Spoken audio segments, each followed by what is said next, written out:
Shadowhunters SteleCast. The clan is listening.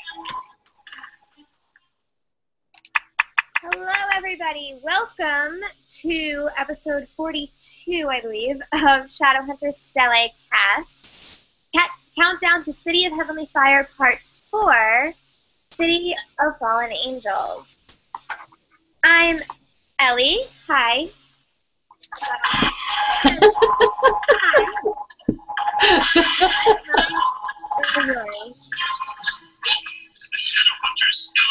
We've already started. What? I'm so confused. Okay.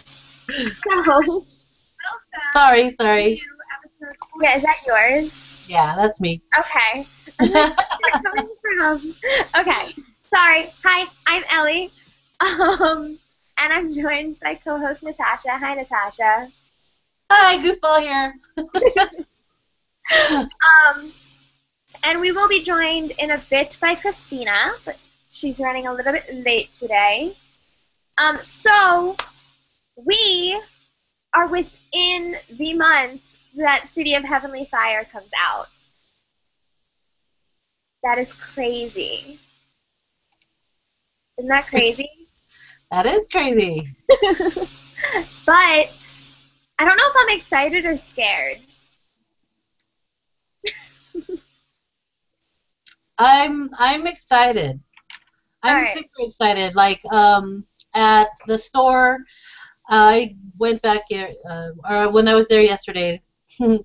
I guess they put up the sign that says, and it's like a countdown thing. And I don't know if you follow Instagram, but on our Instagram, on the fandom, I posted the picture of it, and basically, it's like a waist-high sign or a hip-high sign. And it's Jace, and it's like a countdown. It shows like where they're gonna do a tear off each day until it comes of City of Heavenly Fire, which to me is kind of a big deal. I'm not sure. I'm like, I haven't seen that for any other books and stuff. So I know Barnes and Noble makes it a big deal. So they have this whole sign, and it's Jace, and then it shows like all the books, and then they have it right next to the table with all of Cassie's books. All the mortal instruments, and then the countdown said 21 days. That was yesterday, so now today it should be 20 days. Oh my goodness! It's less than 3 weeks now. Yeah. Less than 3 weeks, peoples. Sorry, I'm about to sneeze. Okay. It went away. Okay.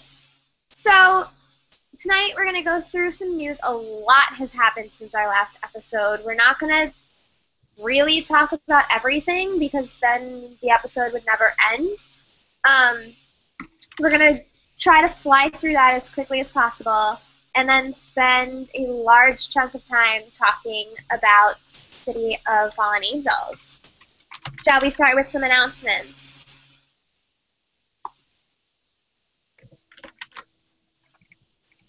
Okay, Sorry. So, as you know, TMI Tuesdays have been bringing some new City of Heavenly Fire bits, I guess. I'm not sure how to say it. Tons of stuff, basically. Yes. Last episode, there wasn't really any new info. This time, there's a lot. So the first thing that we saw, since the last episode were the images of Alec and Izzy that will be on the inside cover of the first edition books. These also came with some quotes from City of Heavenly Fire. I don't want to sit down and discuss all of them, but were there any in particular that you really wanted to talk about, Natasha? Oh gosh. Dang, it's like all of a sudden I can't remember. There are so many, or I mean, I guess there were what, 2 for each. I each believe. character. I feel like there were more for them. No, I can't remember. Hold on. Well, the most previous ones, the ones for Simon were always kind of funny, or one of them was funny, I guess. One was pretty sweet towards Isabel. I like that one, where he talks about how he goes, Jace told me once you'd walk all over my heart in high heel boots, and it hasn't stopped me. And I was like, aw, isn't that sweet? And then, of course, I'm always, fond of Alex quotes because I love Alec. I did like the one from Izzy. The oh good. For a second there, I was worried there was going to be an actual plan with like steps we could follow. Something reassuring. Yeah, that definitely has that like little sarcastic tone. But I love this one though, and I'm pretty sure it's towards Jace when Alex says, "I always thought I was happy being the dark star to your supernova. I mean, you have the angel's gift. I could train and train. I'd never be you." And of course, that's Alec for you. Yeah, definitely. But yeah, I love that they put in quotes for Maya too, because you don't get a lot of Maya. What's kind of disappointing though is because because of that, I'm like, oh, I was hoping to get some of. I mean, it's not a disappointing, but I was just hoping to get some from Jordan, and that's not happening. And I don't know if it will. Who's in the middle there? Is that Luke? What? The one that we don't see yet, is that going to be Luke? No, it's going to be Jace. From that, Oh, right, there was Jason there too, and I was like, but we've seen him.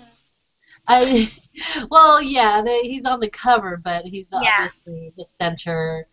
Yeah.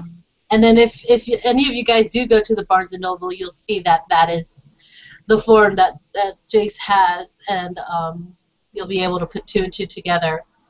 Oh. That. Let me see if I can show it because it's right here and I'm looking at it right now, but I obviously can't. But anyway, yeah, it's Jace. It's a pretty cool. I like it. It's a pretty cool little countdown thing. Actually, I'm going to show it right now because I have it. I'm going to tweet it at least. And I do want to talk about the one Maya quote,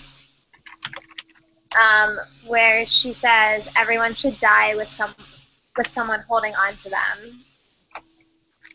Not that that's like a quote I actually want to discuss, but I do discuss the fact that I think she just watched somebody die with someone holding on to them when she said that. But we are only going to speculate, I guess. I always speculate. What are you talking about? Yeah, you always speculate. And I'm the one who tries not to, but... Oh, there's so much headcanon going on. It's whatever. Like, the whole book is planned in my head right now. Okay, not the whole thing. 700 pages. Wow. Yeah, it's a lot. Yep. So, yeah. Anyway, I tweeted out that image. If you want to go ahead and look at that. Aside from that, I was just trying to see what they had here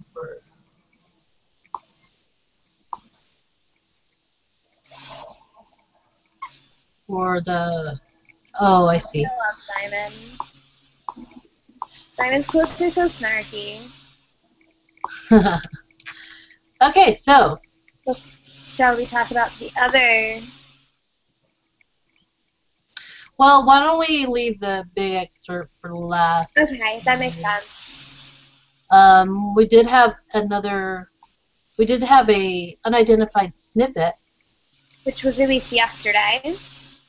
Yeah, another TMI Tuesday. Well, it shouldn't be. I guess it's not TMI Tuesday because we don't really know where it's from. It could be any of her future books, apparently. But it sounds like a certain like City of Heavenly Fire. But. All right, do you want to read that? Sure. Okay, unidentified snippet. It says, His face crumpled. He hates me, he said. All I do is love him, but he hates me. He just hates me. I don't know why. End of snippet. Short and sweet.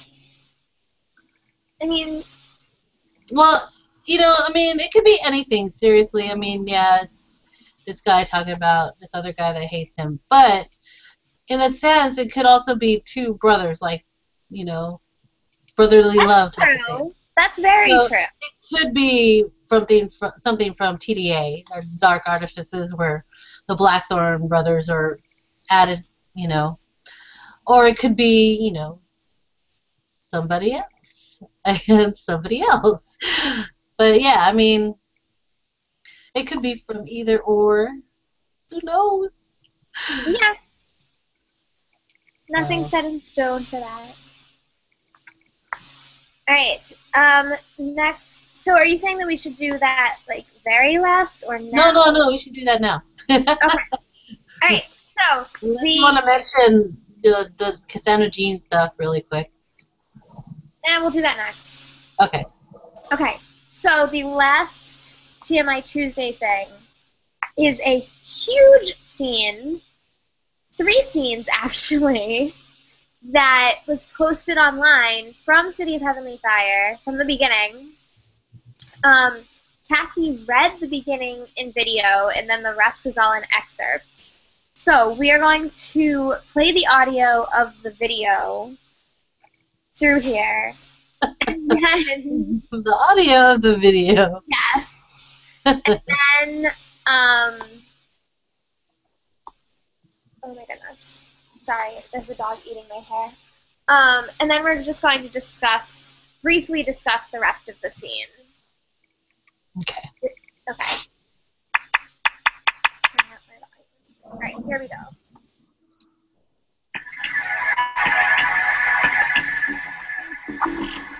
Hi everyone, this is Cassandra Clare. I'm the author of The Mortal Instruments and the upcoming City of Heavenly Fire, which is the 6th and concluding volume in the series. I'm really excited to get a chance to read to you a little bit from the book today, which no one has heard before now. This is from the first chapter of City of Heavenly Fire. Jace broke off the kiss. Before Clary could say anything, a chorus of sarcastic applause came out from the nearby hill. Simon, Isabel, and Alec waved at them. Jace sighed. Should we join our annoying and voyeuristic friends? Unfortunately, that's the only kind of friends we have. Clary rubbed her shoulder against his arm, and they headed up towards the rocks. Simon and Isabel were side by side, talking quietly. Alec was sitting a little apart, staring at the screen of his phone, with an expression of intense concentration. Jace threw himself down next to his parabatai.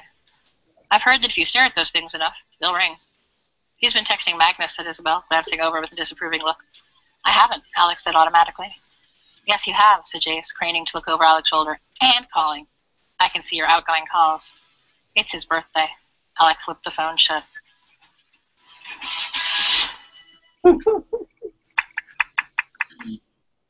Alright, so that's the part that she read aloud. It then went into them talking about what's been going on with the clave, and them wanting to know about Sebastian. Oh, hey, sorry. And then there's a meeting of some sort, and then there's that shopping scene that we previously saw with Simon and Clary, followed by a Magnus and Jace scene, which we had also seen a tiny bit of previously, but just like a line or two. I don't know. I have mixed feelings about getting this much of a scene before the book actually comes out. However, I do like that it's at least from the first chapter, so there's nothing like super spoilery there. What do you think, Natasha? I am all for getting this much. Like, you know, before books come out, usually they'll have excerpts, and then every once in a while you'll get books that'll say, here's the first 5 chapters. Yeah.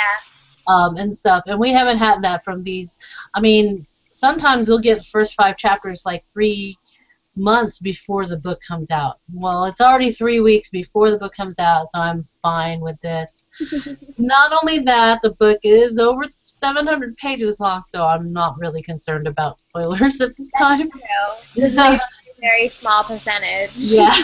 So I'm okay with this one being I don't know, whetting our appetites, I guess, for What's interesting is we were talking about earlier, it seems like it's probably most of the chapter. Yeah. But what's interesting is it doesn't start at the beginning of the chapter. At least we don't think so. I mean, it doesn't seem like it, but who knows? It would be weird if the book started with he broke away from the kiss. What? We didn't get to read the part where they actually start the kiss. Right? It might. Yeah. I mean, you know, usually, if you're familiar with Cassie's writing, she does have a prologue. And the prologue sets up the situation that's going to happen and stuff. So Right. you get the prologue, and then you'll get. You know, they clearly are discussing like what's been happening, so it is very close to the beginning. Yes. It's probably just a couple pages before that. It might be. I mean, who knows? It might even be chapter 2 or whatever. Or Well, no, she didn't said it say was the the first chapter. Yeah. Yeah. So you know, first chapter. Yeah. I don't think it is the very, very beginning. It's fairly close to the beginning, I would say. Definitely. But I guess she wants to get us to get to that good part and everything. But yeah, it's a really good excerpt. And if you guys have not read it yet, you really should. Oh, and it does end with a little bit of a cliffhanger. I'm like, it's not very spoilery, so it's just, Right. you know. I but will yeah, I say, mean, so speaking of speculation, my guess is that what just happened is the stuff that leads to the scene that we read in Idris. Because I'm convinced now that that's like towards the beginning of the book. You know what I mean? The part was like Julian. yeah. Yeah, so I think that what happened there is leading directly into Oh, that. yeah, definitely. The way that because they say you have to come back and all this stuff, something's happened. And Right, but I'm saying I think it's the it goes to that part where. the other institute thing with Julian and Emma and all that. Oh, yeah. Exactly. I think that's what happened. Okay. Stop it. Doggy. Not talking to you people. Just No, talking I'm not telling you to to stop it. Okay. Next up.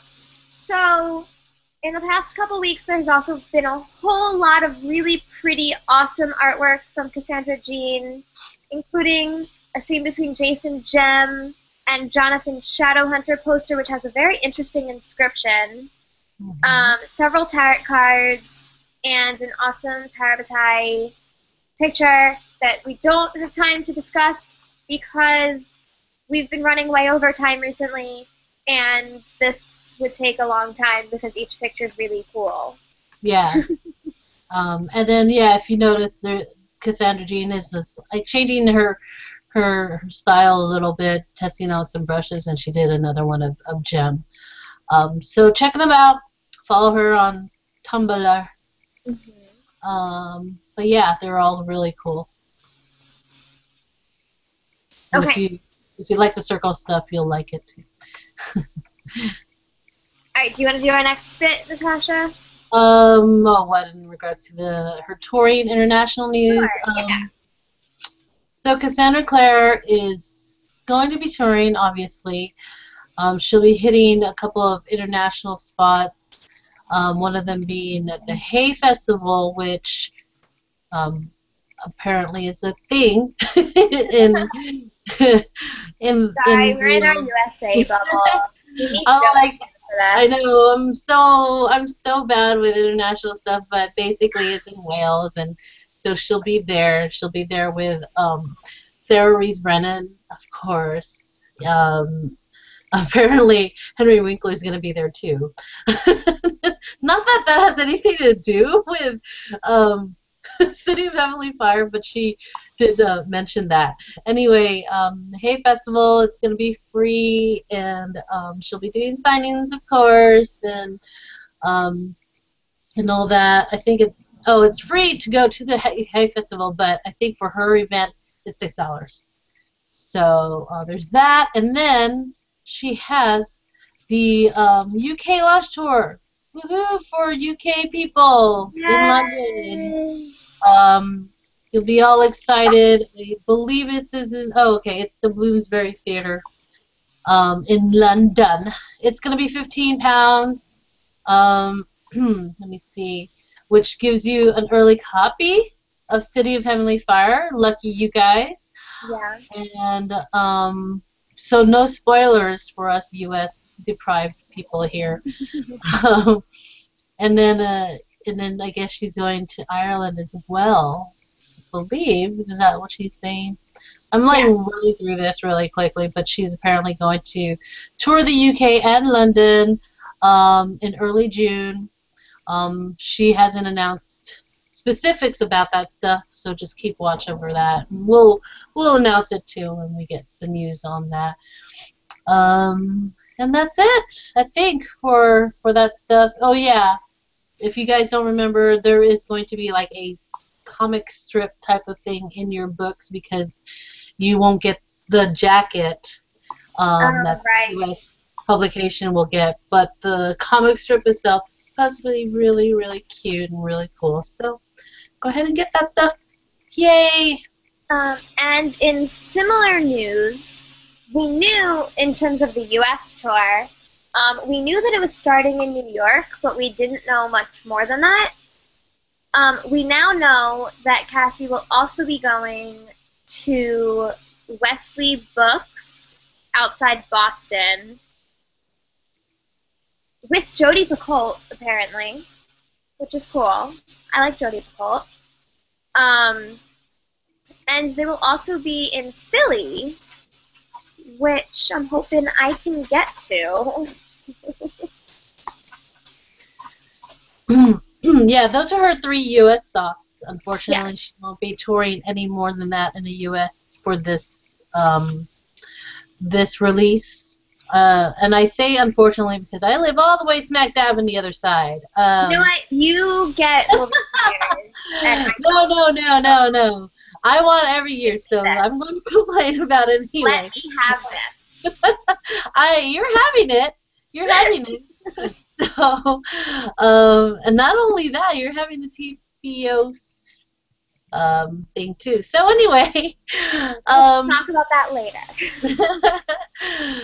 So yeah, if you guys are in that area, she's going to be at BookCon, which is part of BEA. Big thing, because a lot of cool authors are going to be there. So I might lucky be there all of too. you posters over there. So if you're going, come find me. There we go with that. All right. And finally, we have information on who will be doing the audiobook for City of Heavenly Fire. Sorry. It is, drum roll, please. Where's my drum roll? I don't know. That didn't work. It will be Sophie Turner and Jason Doering. Sophie Turner is from Game of Thrones. And She plays Sansa. what? Sansa Stark. She plays Sansa Stark, or Sansa. I don't know however you guys want to pronounce her name. She plays Sansa Stark. She's a Stark. Jason Doering, I don't know if I'm pronouncing his name correctly, is from Veronica Mars. And they will be narrating the audiobook. There's going to be 2 on narrators for that one. So I'm not sure how they're gonna do that.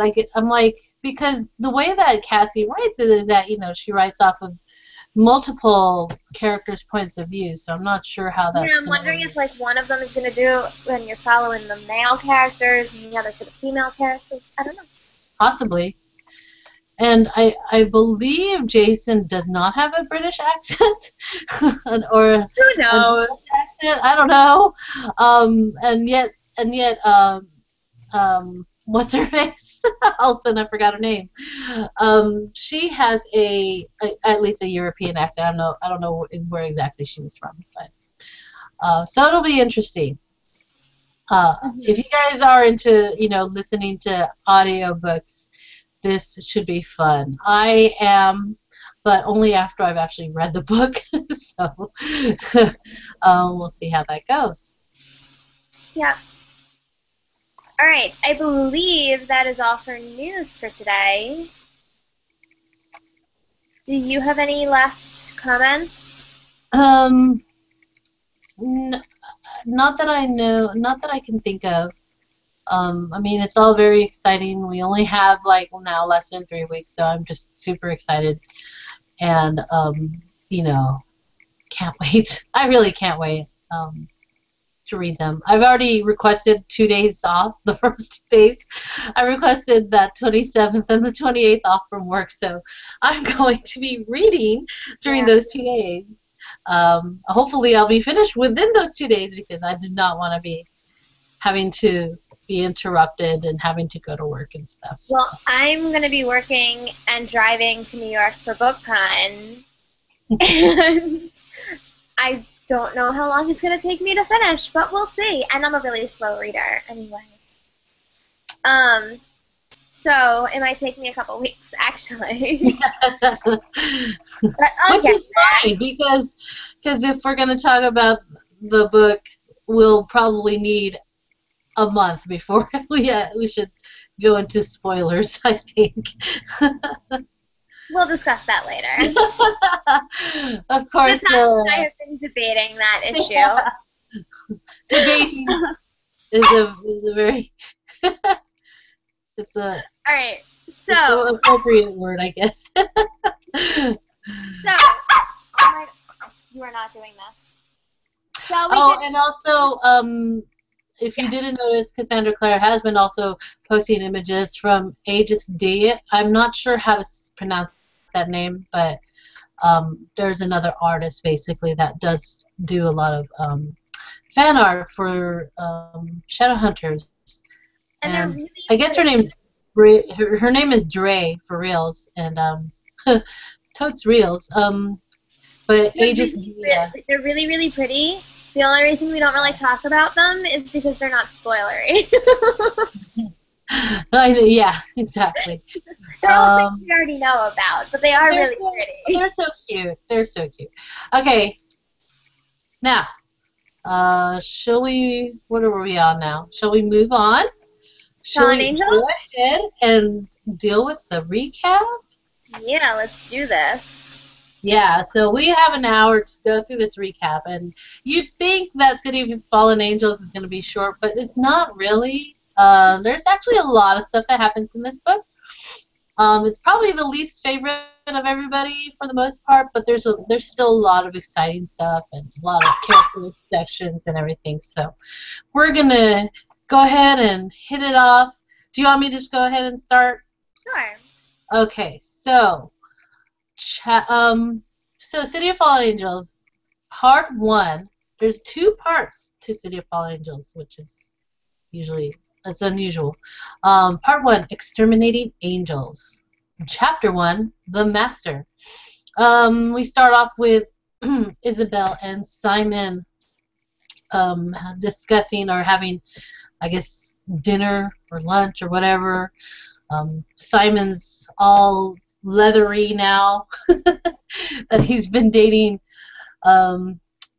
all sorts of hot girls, and so he has kind of dressed the part apparently. But yeah, he's talking with Isabel, and then they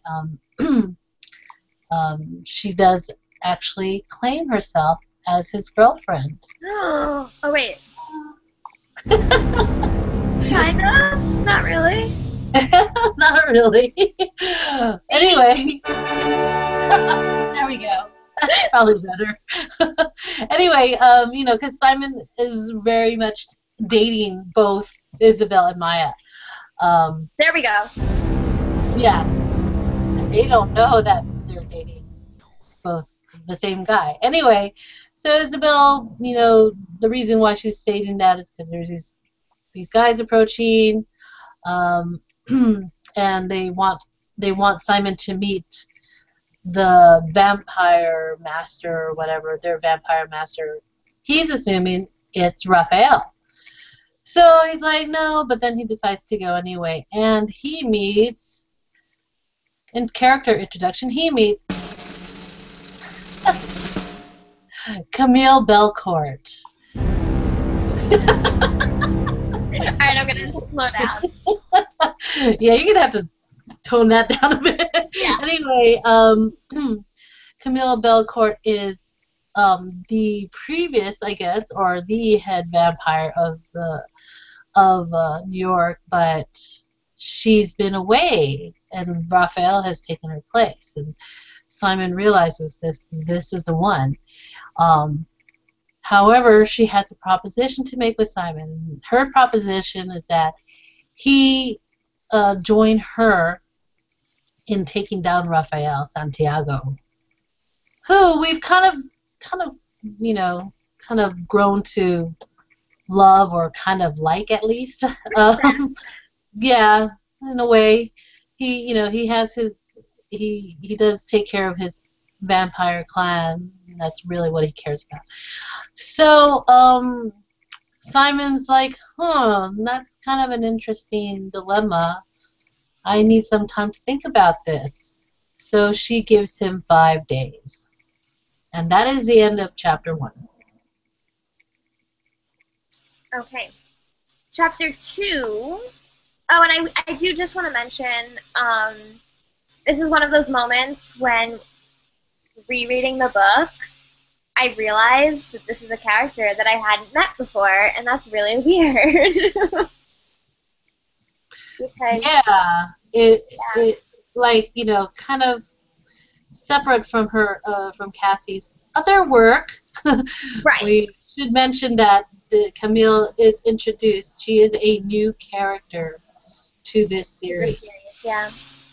All right, so in chapter 2, Clary is chatting with Simon and asks him about the fact that he is dating both Maya and Isabel, and he, of course, is totally fine with it. Why wouldn't any guy be totally fine with that? It's like, hey, 2 hot girls, why not? Clary, however, is not fine with it. As well, because she knows. She knows, as every girl does.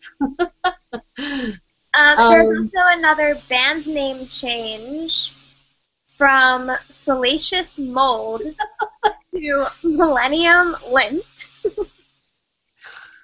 And it's so funny because, like, they just go from one Star Wars reference to another. Of course. You know. I mean, it's Simon. What do you expect? Yeah, exactly. We also find out that Clary has finally started her Shadowhunter training.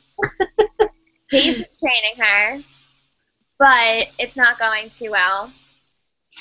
If I remember correctly, it's pretty comical. Distracted by something. Yeah.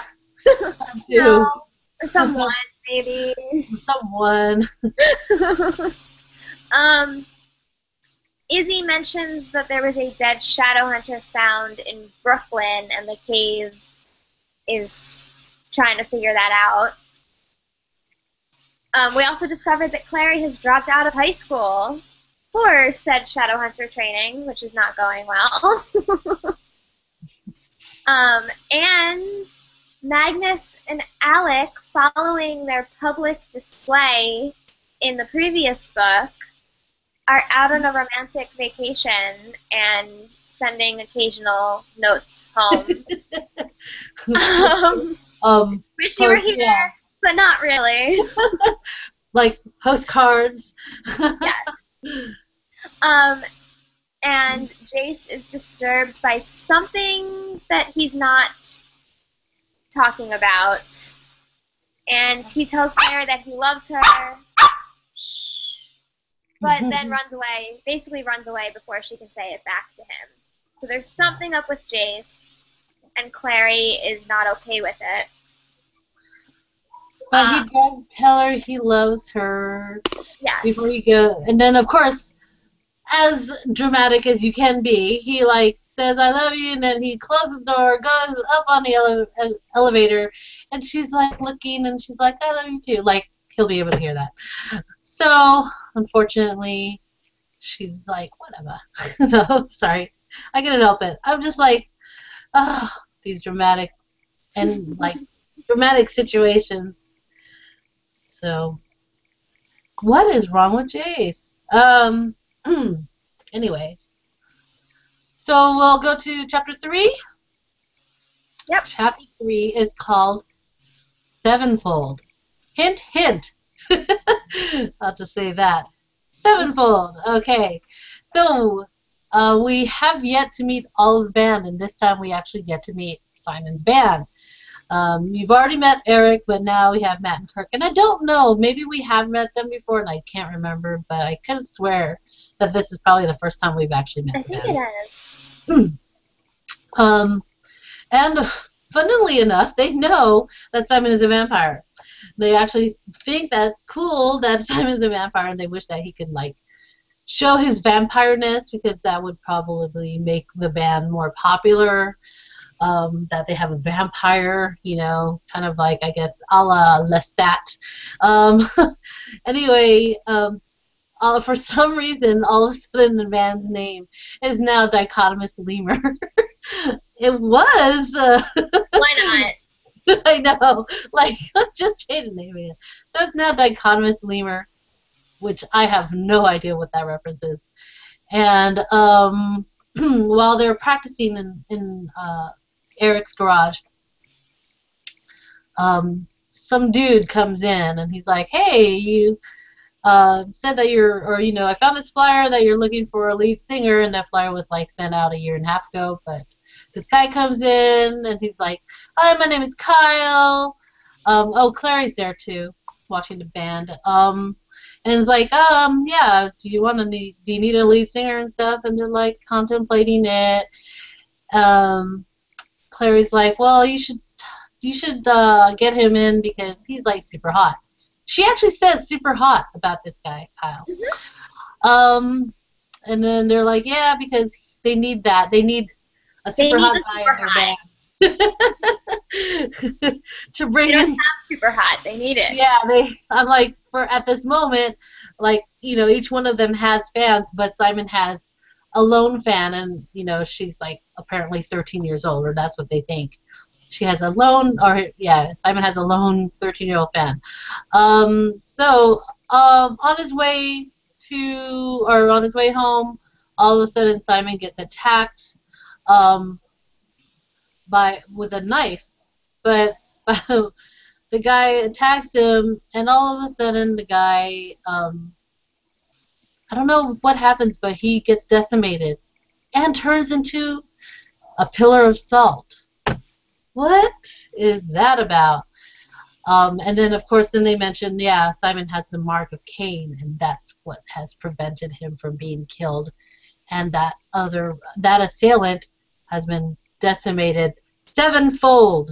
So, Simon goes home, meets his mom, or we meet his mom, Elaine Lewis, and she confronts him because she finds his stash of blood in his closet, and so Simon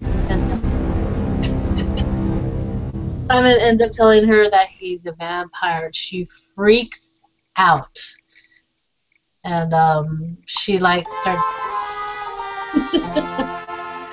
she, like, totally freaks out. She thinks he's a monster. She starts chanting some Jewish I don't know what you call it, Jewish rites I stuff. don't remember.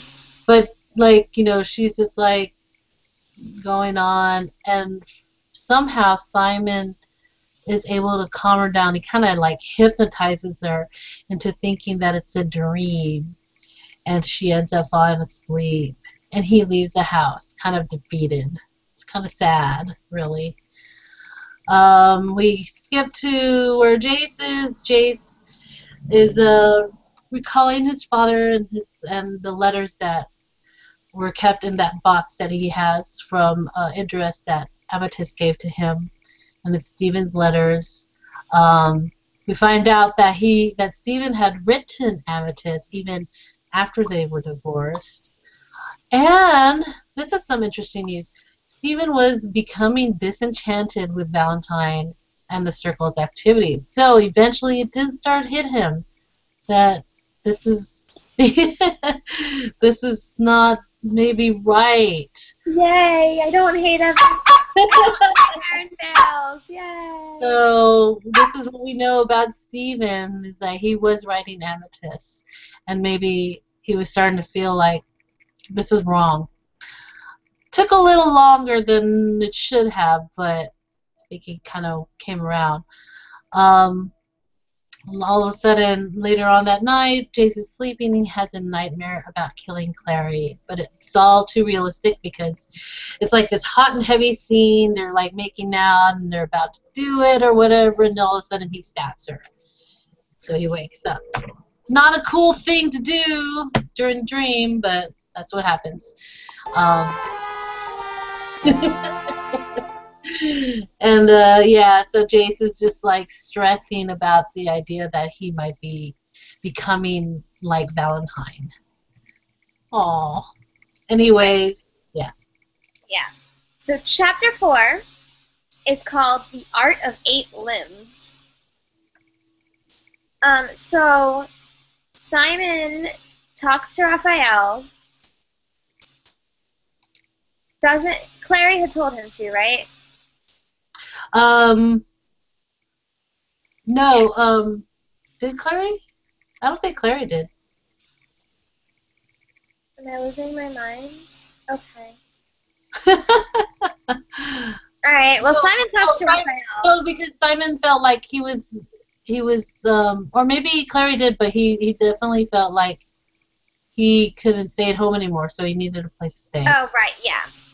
Right, because he can't stay with his mom now that she knows, and he has to, like, use magic on her, basically. Yeah. So Simon talks to Raphael, and Raphael explains the vampire's power of persuasion, which is why he was able to convince his mom, that it was just a dream. However, Simon still does not want to go back home because he doesn't want to have to do that constantly.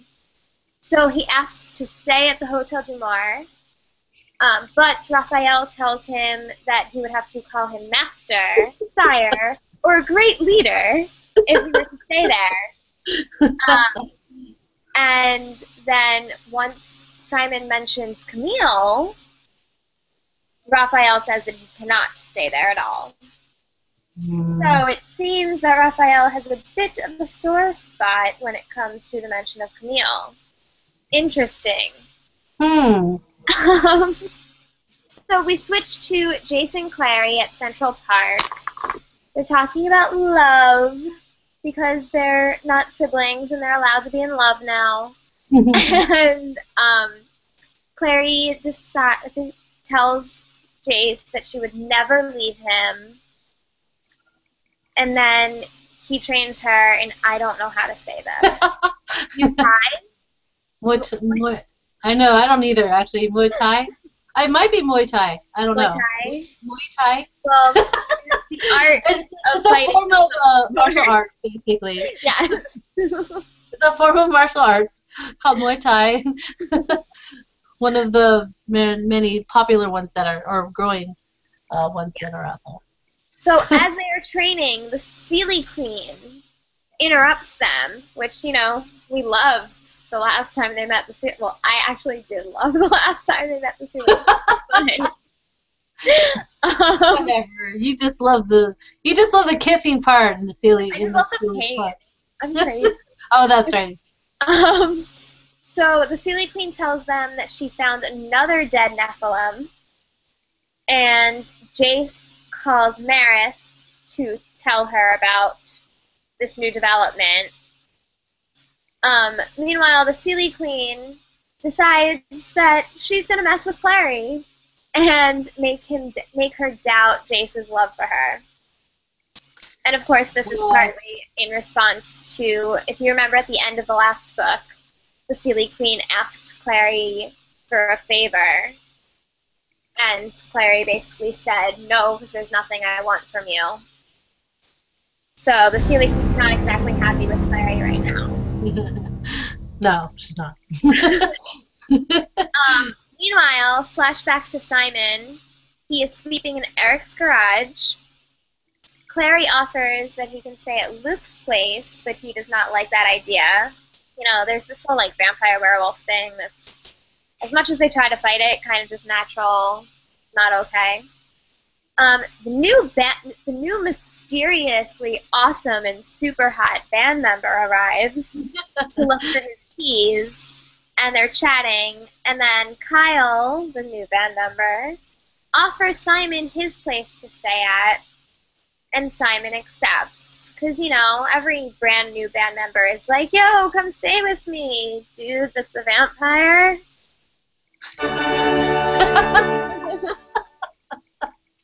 Interesting timing. Okay, so yes, Simon accepts. Chapter 5, Hell Calls Hell. We find out that Kyle is a high school dropout. Oh, another one.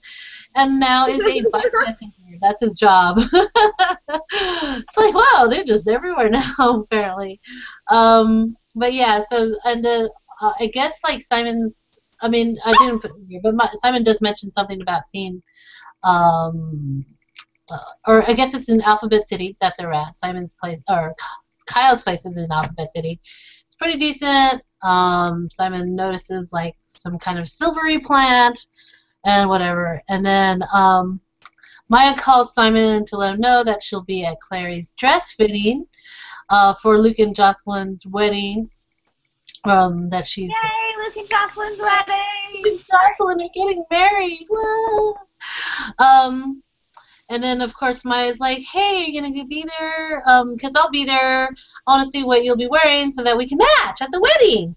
The wedding that, you know, everybody's going to be at. The wedding that even Isabel's going to be at. The wedding. That wedding that Simon has, you know, dates for. 2 dates for, apparently. So, yeah, Maya. It's like, I want to see what you're wearing. Anyway, Simon's like, so Simon talks to Kyle about the situation that he has. He's dating both Maya and Izzy. And, you know, he doesn't know what to do about it and stuff, but he hasn't told either of them. And Kyle, for some reason, kind of like, well, you know, you need to tell them because you need to quit dogging around. Those were... Quit dogging around, but basically, you know, Kyle sounded angry, and Simon wasn't sure if he's angry because he couldn't see his face, but then when he turns around, Kyle's all like, all right, you know, whatever. You're like, oh, interesting. And then, so we go on to the... Oh, this Kyle that has no investment in any of these. No, Kyle, you know, he's just like any dude should, you know, let other dudes know. Don't mess around with the girls like that. What? Yeah. Anyway, so at the dress fitting, Simon and Maya are there, and Jocelyn and Luke arrive also, just like, you know, adoring the dress that Clary has on. And all of a sudden Jace arrives, and he's like, you look beautiful. But then after that, he's just like, what? Or actually, yeah, he was like disturbed by all the white, first of all, and the place because, you know, white to Shadowhunters is a dress of mourning instead of the other way around. But white for humans is a, you know, celebration thing. But after he tells Clary that she looks beautiful, all of a sudden he's just like, I need my jacket, and then he goes, and he's like kind of rude about it. Like, what is going on with him? Anyway, although we now know what's going on with him because we saw one of his dreams. Yeah, well, we know, but they don't but know. But Clary doesn't. Yeah. Clary's kind of like perturbed a little bit. Then they have dinner that night. And then in the news, apparently there's a mention of an abandoned baby, and kind of this upsets Jocelyn because there's something about that news that really upsets her, and they think that it's because of Jonathan. You know, the way that she abandoned Jonathan, or Sebastian / Jonathan. Jonathan. Yeah. We're real Sebastian Verla. I know. Anyway, but they don't want to use the name Jonathan either, though, because they're like, that's Jace's name, and, you know, they shouldn't be sharing names. And then Simon, on his way home, again gets attacked, this time by 2 assailants. One of them tries to shoot Simon, and then when he tries to shoot Simon, that guy gets blown up. And then the other guy, then the other guy gets jumped on by Jace. Where did Jace come from? Then disappears after his partner got blown up. And that's what happens. Jace is there to save Simon somehow, even though he doesn't really need to. Actually, if anything, he saved the other guy. Yeah, true. That is true. Alright, chapter 6 is called Wake the Dead. So Clary is waiting for Jace in Jace's room, but Jace is not around. Meanwhile, she finds one of the pictures of Stephen Herondale and Amethyst that Jace has been looking at. She also encounters Luke at the Institute as she's about to leave after a while of Jace not showing up. And Maris and Luke are discussing the death of the Shadowhunters, and now we find out that there is a third death. And not only that, but they are discussing that the bodies are being found in the territory of each of the different type of downworlder. So remember, there are 4 types of downworlders. There's werewolves, vampires, warlocks, and the Fae. So there's something going on. Meanwhile, we find out that it has been 6 weeks since the death of young Max here. Mm-hmm. So basically 6 weeks since City of Glass ended. The first 2 Shadowhunters killed were Anson Pangborn, that last name might sound slightly familiar, and Charles Freeman, and both were formerly members of the Circle, which were the people that were following Valentine. So definitely there's something very specific going on. It's Circle members dying in downworlder territories. Somebody is planning something. But it's not Valentine, because he's gone. Let's just make that clear. Just making that clear. Flash to Simon. He and Jace, after Jace didn't save Simon, the other guy, are hanging out at Kyle's apartment, which for the time being is also Simon's apartment. And they decide to go to the supermarket. Oh, I love this scene. They decide to go to the supermarket. Jace admits to following Clary, then Simon, which is why he was there when Simon got attacked and was able to jump in and, save the other guy. And Simon says that he knows that Jace is avoiding Clary and wants to know why, but Jace, of course, is still not really saying much. Clary flash back to the institute. Oh wait, before you hit that, so let's just talk about that supermarket scene. Oh, yeah. So this is where, if you guys are familiar with the whole mango situation came from. Yes. So there were some girls in the supermarket there staring and giggling at Jace. And Simon overheard them. They're just like talking about him. And one of the girls actually goes up to Jace. And Jace is holding a mango. So one of the girls goes up to Jace, whispers something in his ear, then leaves. She's giggling. And so Simon asks her,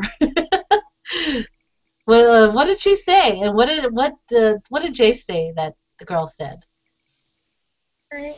Isn't it just like, can I touch your mango? Yep. Yeah.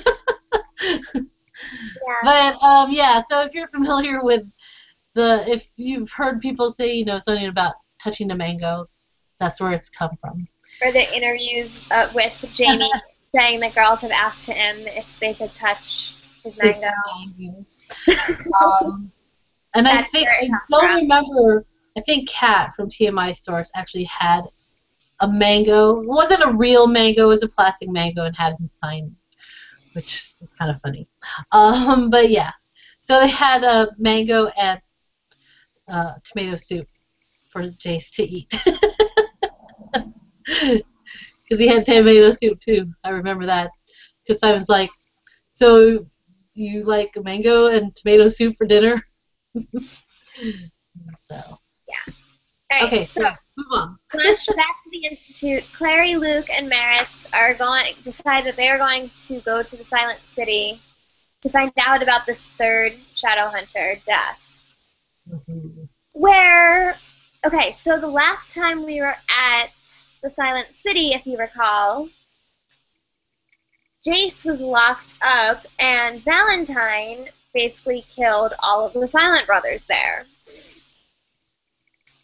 including Brother Jeremiah, who we had grown to know.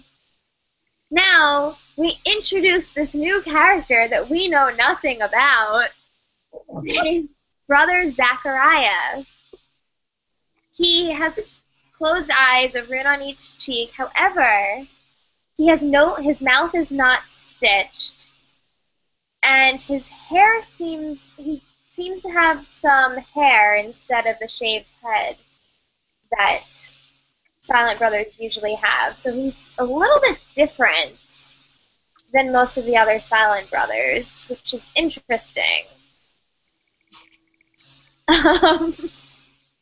Clary marks the third dead Shadowhunter with a rune of one of her awesome power rune things. And the Shadowhunter awakes in pain, but says Camille's name before Luke kills him again. Which, remember, we just met Camille. We don't know much about her yet. But it's interesting that the Shadowhunter is saying her name in particular. So flashback to Simon and Jace. They're back at at Kyle's apartment, trying to figure out who's trying to kill Simon. Clearly somebody is. This is the second time he's been attacked. Simon tells Jace about Camille, but Jace does not think that she's the one trying to kill him. Then Kyle enters, and Jace immediately realizes, hey, this guy's a werewolf.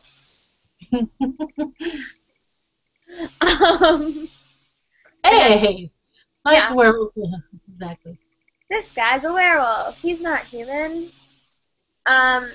Flashback to Luke and Clary. They're talking about the rune she made, and Luke is saying that she needs to work on her ability to create the runes, because if she just kind of does it as whenever she feels like it, that sounds dangerous, and she's going to just be doing stuff without knowing what she's doing, and that's kind of not okay.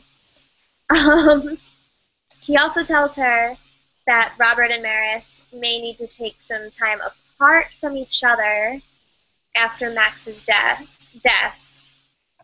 which is why Robert is still in Idris. So clearly there's some stuff going on there. Okay, so Chapter 7, and I'm going to try and speed this up because already it's 7:05, and we have 19 chapters to run through, so let's hit this.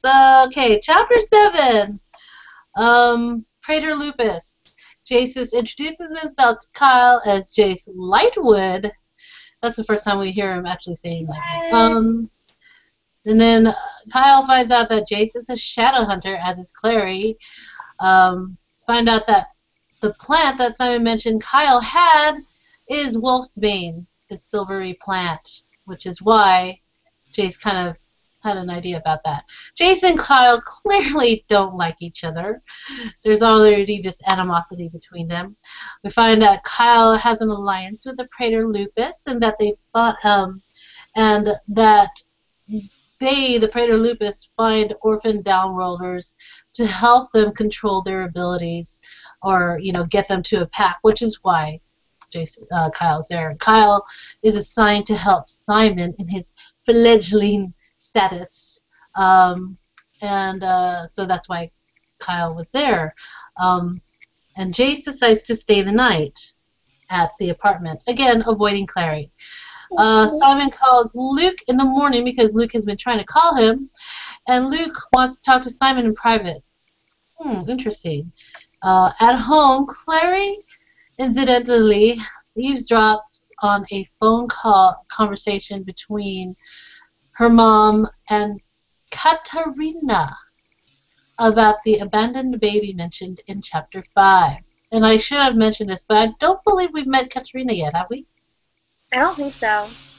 So, yeah, this is another character introduction of Katarina. The baby died that Jocelyn inquired about, but Jocelyn wants to see it. So, as she's leaving, Clary tells her mom that she did overhear the conversation and wants to go, and convinces her mom to let her go with her. Simon, in the interim, meets with Luke at Washington Square, and Luke confronts him about Camille because, of course, now that Luke knows Camille's kind of involved, and he knows that Simon mentioned her, he wants to know what's going on. So Simon tells him that Luke says that she may be responsible for the murders. Simon tells him about the offer that she made to him, of being that her offer was that he would be the second most powerful vampire if he helps her with Raphael, taking down Raphael. Luke asks Simon to help him and the Conclave with where to find Camille. And then Simon returns to the apartment, finding Kyle playing a video game, Halo, I believe, and Jace is watching. Like all of a sudden they're buddies. Jace tells him that he can't sleep anymore because of the nightmares that he's having, so he does tell Simon about the nightmares. And then Kyle and Jace actually agree together to lure out whoever's trying to kill Simon by using Simon as bait.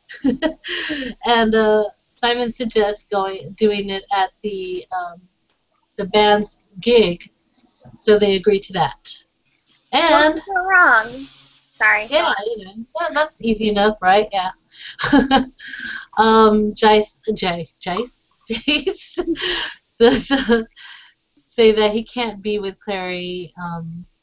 I think it's because he's kind of scared that he might do something to Clary. So he says he can't be with Clary. So his way of showing that he still cares is by protecting Simon to make Clary happy. I don't understand the whole protecting Simon thing right now, but that's what he's saying. Yeah. Alright, chapter 8 is called Walk in Darkness. So, here's where we actually meet Katarina in person.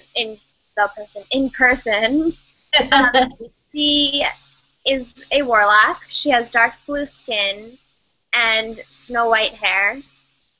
We find that Katarina, helped Magnus wake Jocelyn up from her coma and then stayed behind during the war to watch over the Book of the White. So she has been kind of in the story, but not actually visible to us. They see the dead body of the baby and realize that it is not quite human. And actually, I should have said that. It looks human aside from black eyes, right? The claws. Yes. The baby had claws. Yeah. And Jocelyn suddenly leaves the site very quickly. Katarina gives Clary a bag with some fabric in it and tells her to tell Magnus that she showed Jocelyn what she wanted to see. Mysterious, of course, as always, because nobody can just say what they mean. Why would you want to do that? Meanwhile, Simon, Jason, Kyle are at the Alto Bar preparing for the gig and the setup to try to get whoever's trying to kill Simon. We meet Maureen. She looks about 12 years old, although she says that she's 16. Simon happens to think that she is 14. She is, of course, Simon's one crazy fan.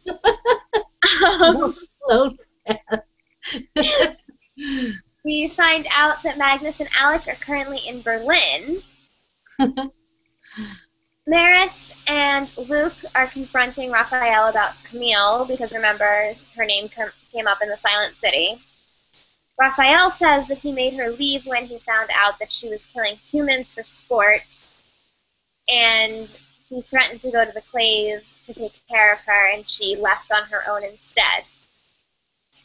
Maris and Luke request his assistance to capture Camille for questioning, and when Clary arrives at the gig and meets up with Izzy, she sees that Jace is there. She confronts him, and he says he can't talk or even look at her, and then she leaves.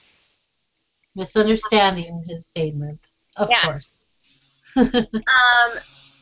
So Simon is having trouble playing because he's super hungry, and by hungry I mean thirsty. So he also leaves. Everybody's leaving. He collapses outside and starts retching. Maureen, his super fan, goes out and finds him. He's like, "Oh, can I take a picture with you?" And Simon's like, "I'm thirsty," and starts feeding on her.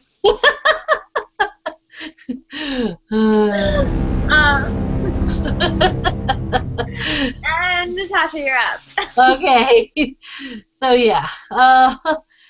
Okay. Chapter 9 from Fire to Fire. And I'm going to make this really quick. But yes, Jace catches up with Clary. It's kind of raining outside. They talk in an alley, a dirty alley. And then it's like they just go, I can't be with you, but then she's like, but why, and all this stuff, and then all of a sudden emotions take over, and they have a moment, a dirty, sexy alley scene moment. And this is where it all develops. The SAS is what it's short for, but dirty, sexy alley scene. They make out like crazy.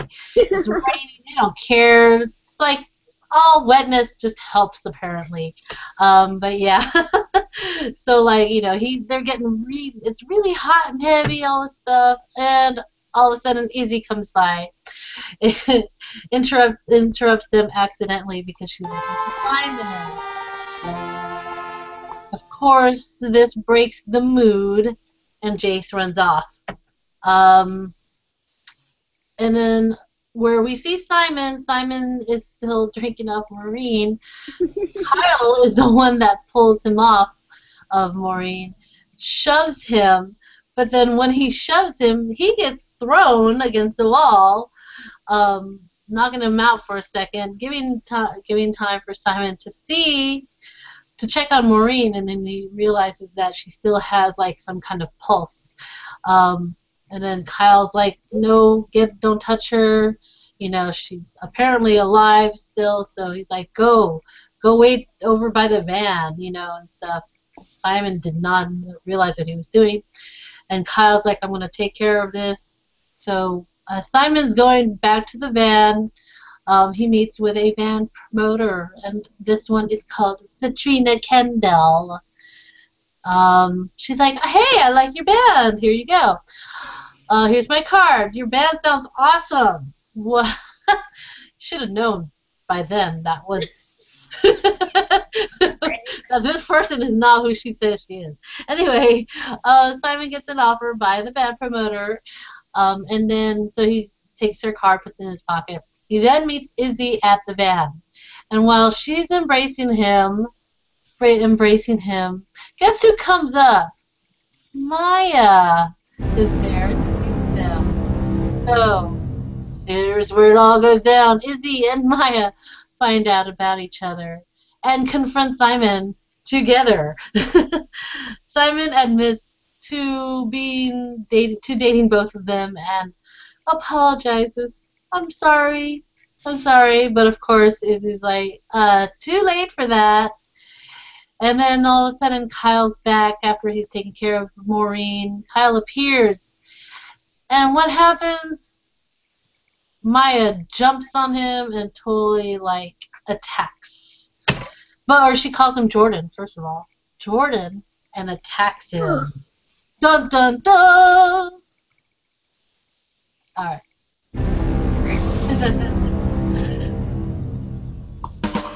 Oh wait, no, that's not what I meant. Sorry. Okay, part 2 is called For Every Life. Shut up. And chapter 10 is called Riverside Drive.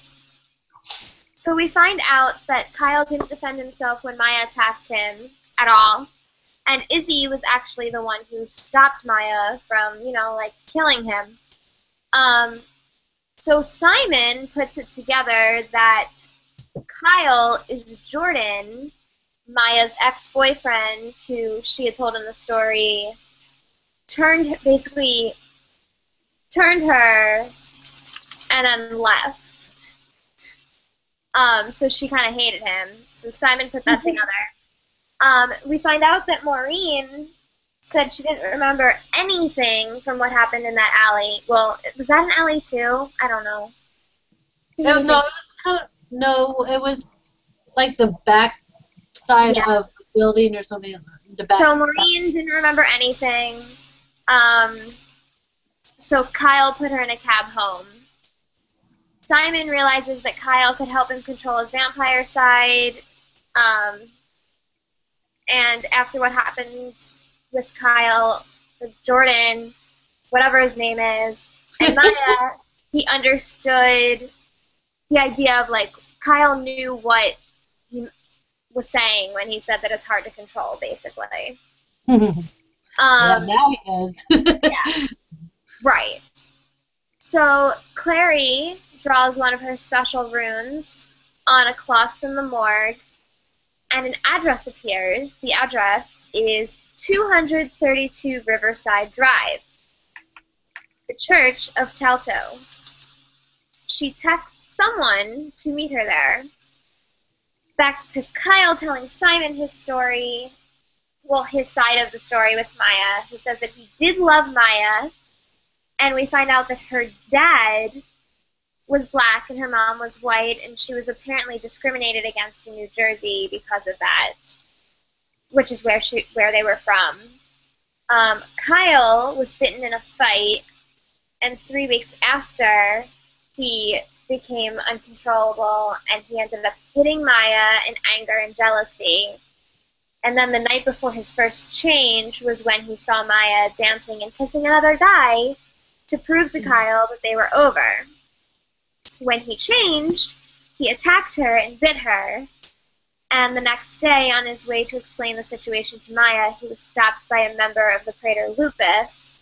He was not allowed near Maya and had to join the Wolf Guard so he would not be punished for already having bitten somebody. Aww. So basically, everything was an accident and life sucks. Yeah. We also find out that Kyle chose to take Simon as an assignment because the guard already knew that Maya and Simon were dating. Bum, bum, bum. Simon gets a note at the door saying that he has to go to the same address that Clary had found, and it tells him to go there or they will cut his girlfriend's throat. Huh. Simon, not knowing which girlfriend it was talking about, calls Maya and calls Izzy to make sure they're fine, and they both are, although they're both still very mad at him. He also calls Clary, thinking, like, oh, well, maybe somebody got confused and is talking about Clary. Meanwhile, she's like, yo, I'm looking for this Church of Salto. He tells her about the note, but not the address, so they're not really putting together that she says that she has to go because she's about to enter the place that she's going to. Jace arrives at the apartment, telling Simon that the Conclave wants to see him. Meanwhile, Clary finds a strange altar with a book on it and realizes that someone is trying to create demonic babies like Jonathan, Sebastian, whatever you want to call him. She finds people staring down at her from the balcony above, and she is about to leave, but is stopped by a demon in her way. So what does she do? She screams! Because that's what Shadowhunters do, apparently. Well, one's being trained by their boyfriend and not being able to concentrate, maybe. Chapter 11, Our Kind. So, Clary, of course, has to fight the demon after she screams. She's, fighting a demon, of course, but ultimately Izzy arrives in time to save her by actually, killing the demon. The observers from above are long gone.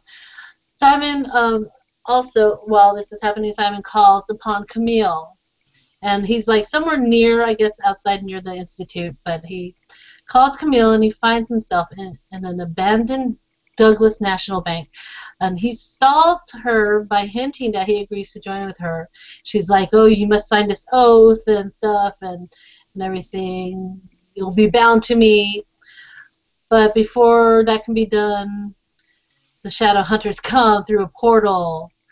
And then, of course, Camille tries to run but can't because it's daylight. So she can't leave the building. But Simon can. I know. And then, of course, her two servants, Jace and Maris, end up killing her two human servants. Camille at this time is crying, mourning about them because they've been with her.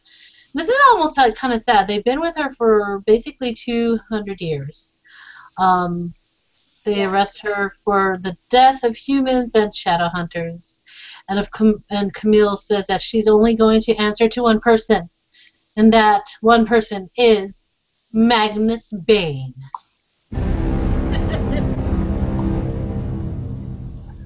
Chapter 12 is called Sanctuary. Simon is starting to realize how the Shadowhunters really feel about Downworlders and their treatment towards them, which people have been trying to tell him for a while now. While waiting, Izzy comes and finds out what happened. She tells Jace and Simon about Clary and they're fighting the demon. Jace runs off, apparently to see Clary. Izzy then tells Simon about her parents, how her dad cheated on her mom, but didn't leave her because she was pregnant with Max. And Izzy learned not to give her heart away because hearts are breakable. Aww. Here.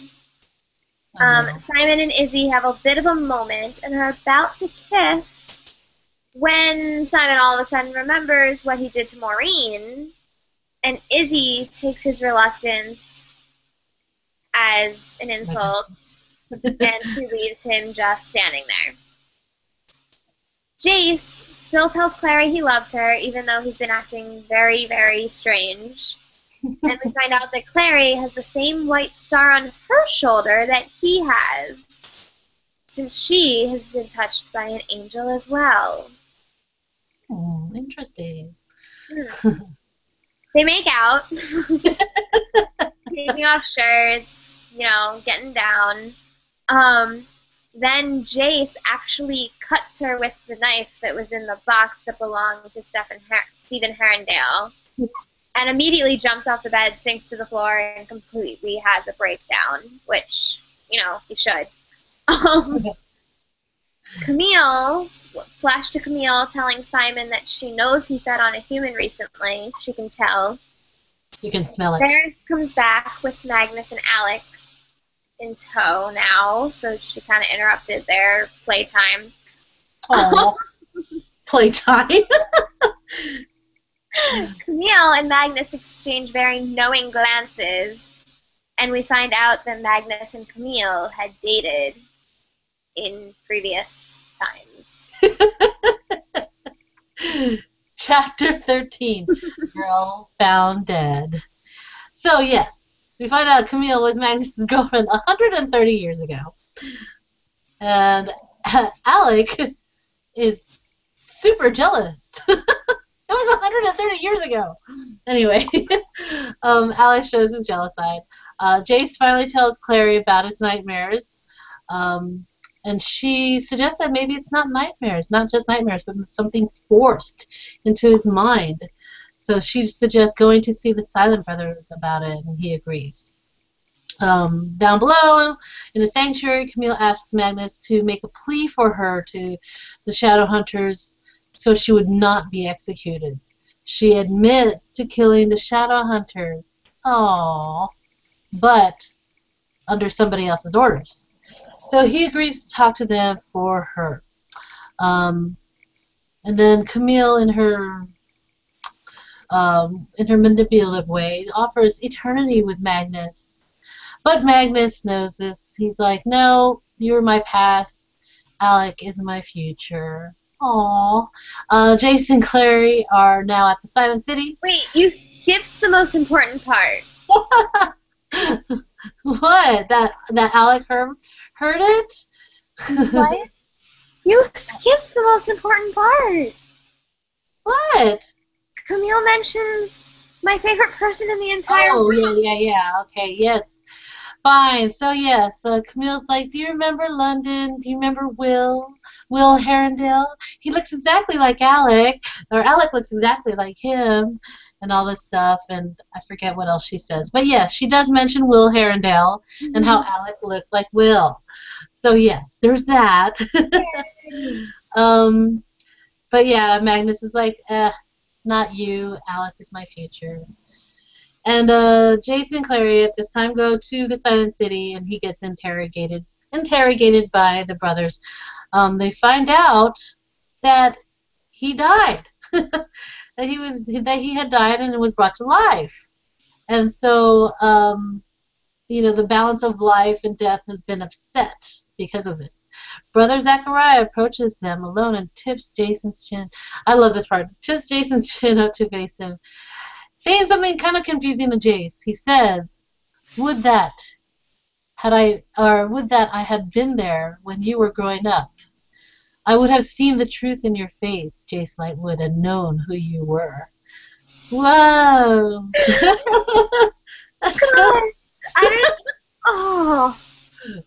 Anyway, Brother Zachariah. Hindsight is so 2020. Brother Zachariah implores the rest of the brothers to save Jace because he's a Herondale, and the brothers owe the Herondales. So they have to put protection spells on him since the original protection spells were stripped off when he died.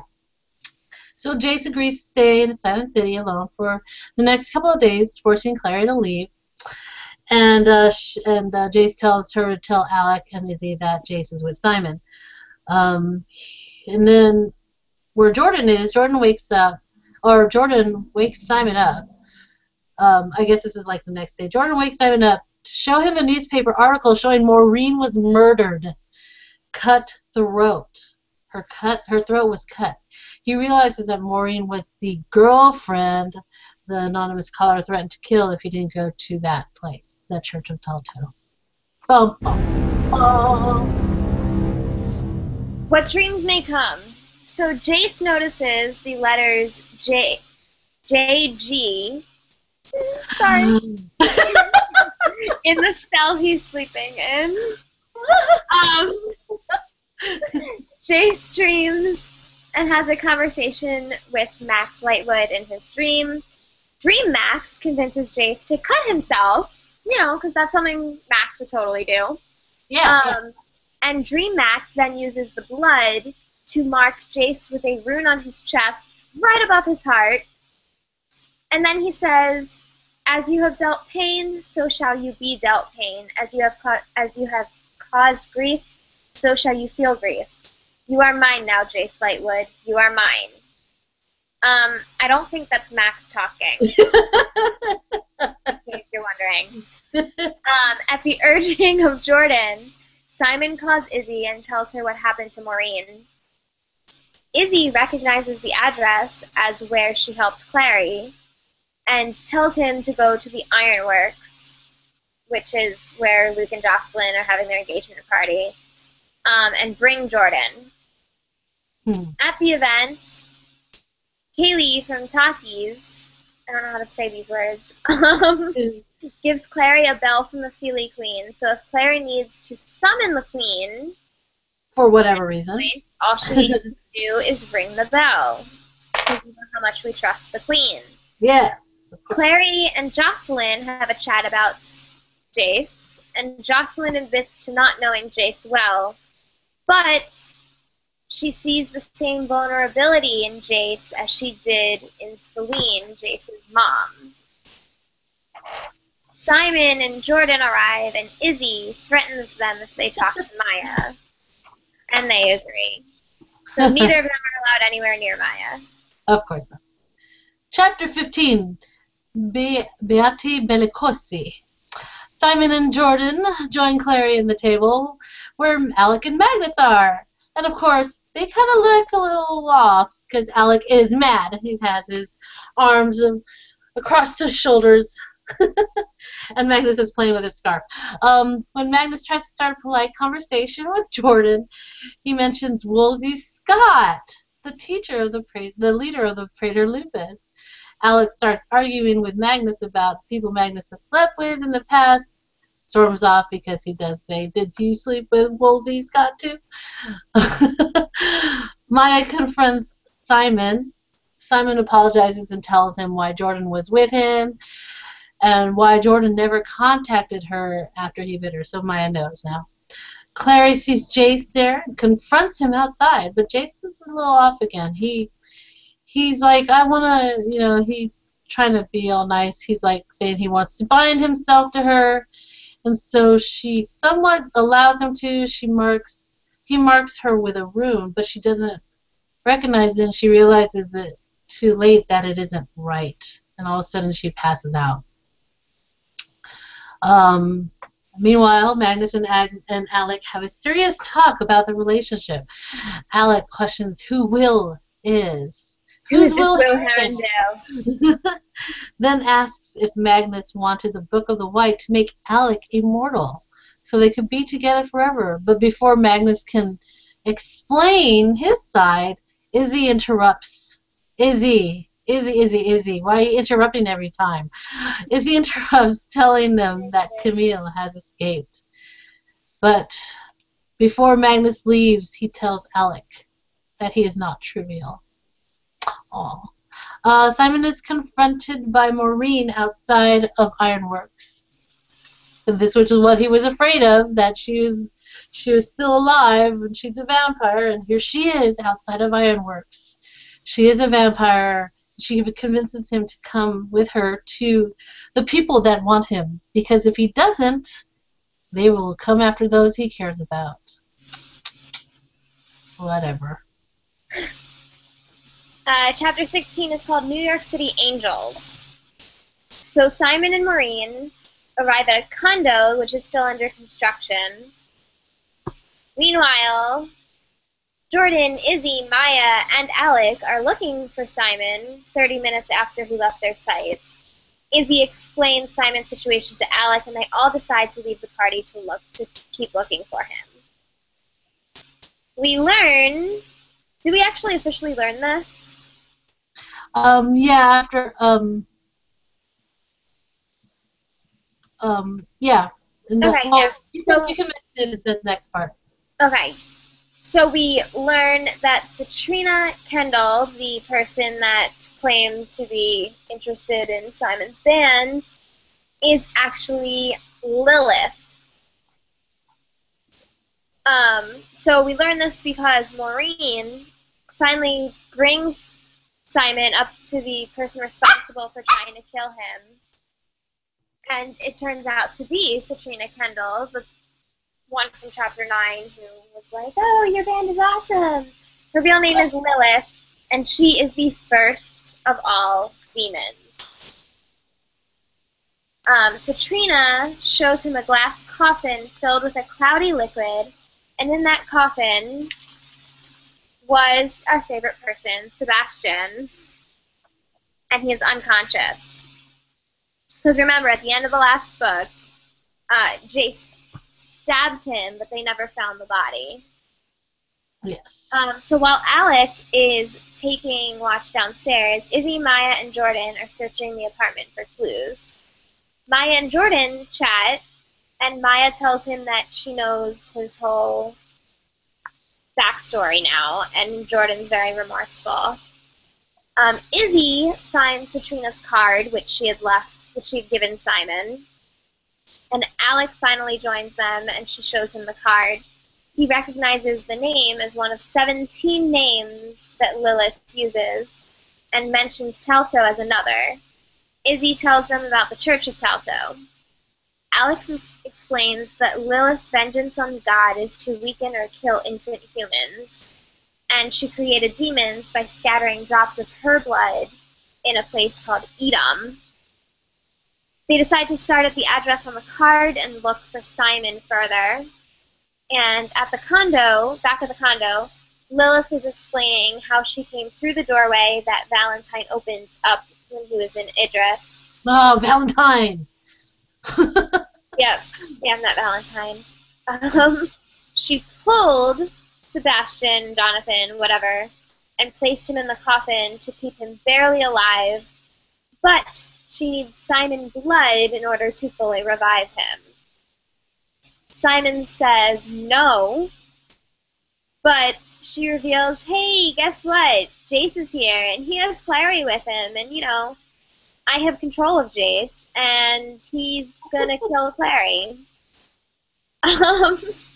So Jace tells Lilith that he brought Clary just as she asked. Yep. And Simon is absolutely shocked. Okay. Chapter 17. And Cain rose up. 2 more chapters, we're almost done. Going back a bit, we're here. Clary wakes up and she's being carried in Jace's arms. She sees the rune on his chest, and Jace says, oh, it's okay. But he's acting and talking very strangely. Only when they get to the floor that Lilith is on does he put the knife against their throats. But he does say, I would never hurt you. Clary sees Simon there. Then she sees Sebastian slash Jonathan in the coffin. Lilith explains that she needs both Jace and Simon. But Clary is just needed because Jace and Simon love her. So Clary really isn't needed after all this. Lilith orders Jace to cut Clary, which he does, to prove a point to Simon. Clary realizes that it's Lilith's blood that was used to put into Sebastian Jonathan. So Valentine actually used Lilith's blood for this, which kind of makes sense now. And then, of course, Alec, Izzy, Jordan, and Maya arrive at the same building. Izzy's necklace alerts alerts them that there's Sorry. some demonic presence, so they decide to go to each floor. And then one of the floors has a strong presence, but they're shocked at what they find. Switch over to the Simon situation and find out that Jonathan Sebastian can live again, just as Jace was able to. So there's a loophole in this whole thing. Clary explains to Simon what happened at Lake Lynn and that Jace died and was revived by Raziel, which, of course, was a secret until now. Lilith says that because of Jace's death and resurrection, they're able to do the same for Sebastian. So, now that Simon knows all the cards are there, he agrees to drink Sebastian's blood to prevent Clary from being killed. Ew, because it's all like he drinks it, and it's like this poison, like black demon blood. It's disgusting. And the other floor, Izzy, Alec, Maya, and Jordan are at. They find 50 dead babies. Izzy finds that the babies have claws instead of fingers, so this has been happening to all these babies.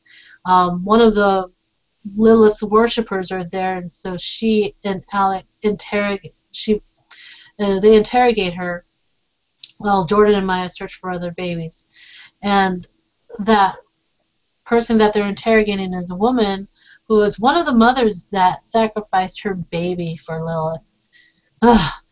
All the mothers and fathers were apparently injected with demon blood, but none of the babies survived, and all the mothers and fathers are now dying. And she tells them where Lilith is and who's with her. And then more of the worshippers arrive on the floor, and they advance on Alec and Izzy. Bum, bum, bum. Alright, second to last chapter, Scars of Fire. So Clary distracts Jace. Well, half Jace. Enough to get the knife from him and slash at the rune on his chest. She then escapes from his grasp. Lilith tries to make Simon give his blood to Sebastian, while at the same time ordering Jace to get Clary again. Clary throws the knife at Jace's feet, telling him to either kill her or kill Lilith. Alec and Izzy, meanwhile, fight the infected humans, and Maya and Jordan are joining the fight. Alec finds Camille huddled in the corner, chained to a pipe. So that's where Camille is. Yeah. Back upstairs, Jace throws the knife toward Lilith, and it lands at her chest. And it lands into her chest. Yeah. At her chest. Yeah. Jace brings out the sword and makes some very Jace sarcastic barb, which reassures Clary that it is the real Jace again, with a cut on his chest now.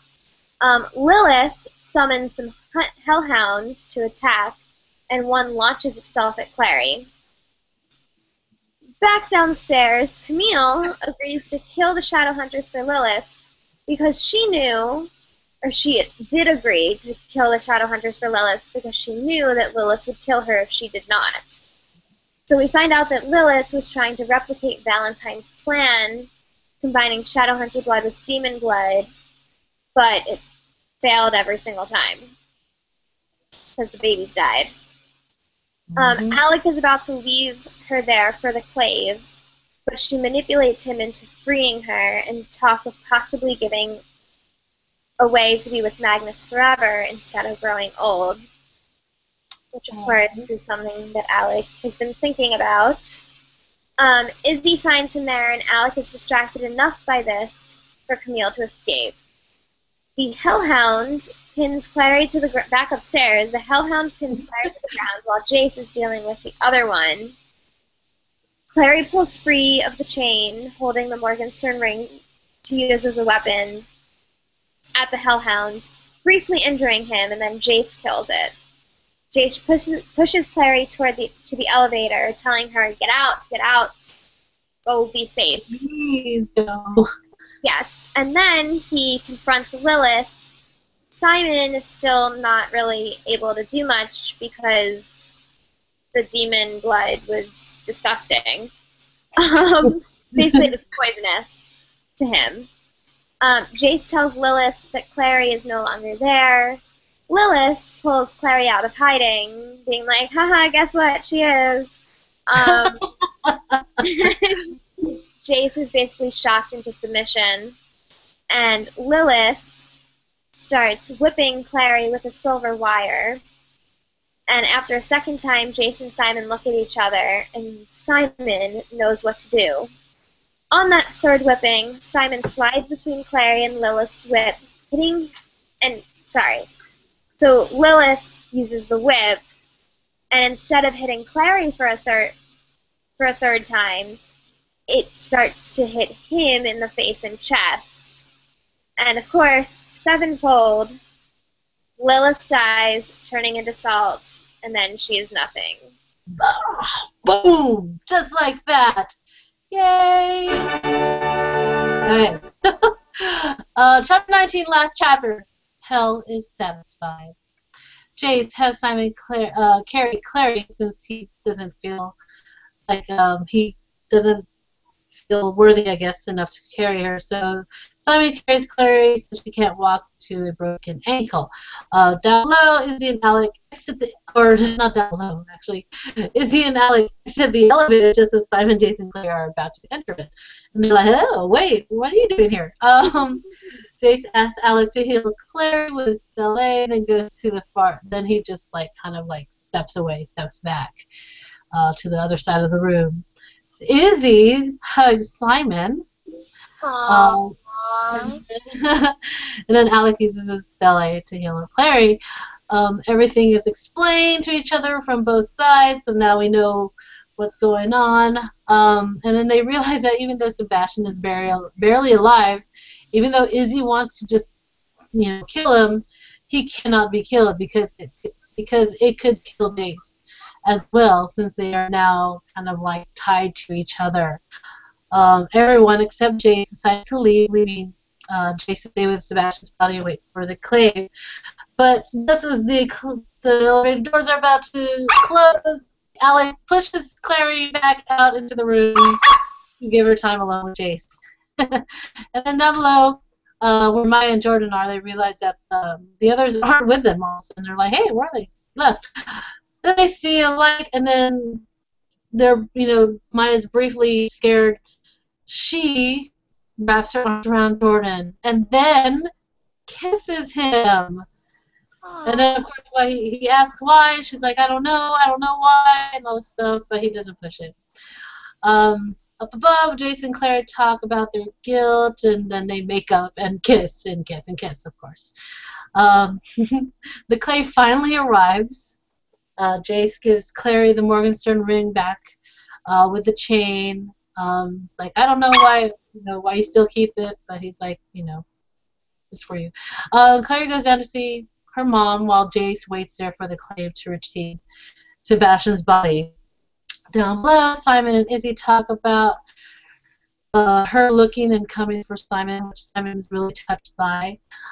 Finally, the clave enters, and Maris immediately goes to Izzy to find out what happened, ignoring Simon. Simon is again ignored while Magnus pushes him aside so he can run towards Alec. And then Simon stands against the wall alone. Aww. Of course, here Alec and Magnus, they make up and they kiss and stuff. It's sweet. Simon confesses to Luke about biting Maureen. Luke talks to Simon about trying to be normal, but having to accept the fact that he's a vampire. Just as Luke had to accept the fact when he was a werewolf. Up in the room where Jace is alone with Sebastian's coffin, and he's contemplating his situation with Clary. He realizes that he's holding this knife that he thought was destroyed by Lilith's blood. It's now whole again, and he's holding it. Someone is compelling him as he tries to put the dagger away, but instead he heads towards Sebastian's coffin, hearing Sebastian's command, or his voice commanding him. So under Sebastian's mind control, somehow, Jace does some kind of chanting thing and slashes his palm open, and the blood falls onto Jason's face, Sebastian's face, and then Sebastian is awake. So Sebastian takes the dagger, slices his own palm, and clasps Jace's bleeding palm with his own. Hail! Jason, for some reason, feels comfort in Sebastian's voice now, because they are bound. And that is the end of the City of Fallen Angels. Oh, those cliffhangers. Now this one is a major cliffhanger because, like, none of the other ones had, like, such a major cliffhanger. This was a huge one, so yeah. Big deal. This City of Fallen Angels is actually pretty good when you think about it. A lot of character introductions, a lot of Easter eggs for a certain other series. Well, this was the first one, so this was written after Clockwork Angel. Yeah. Yeah. So, yeah. Lots of stuff. Yay.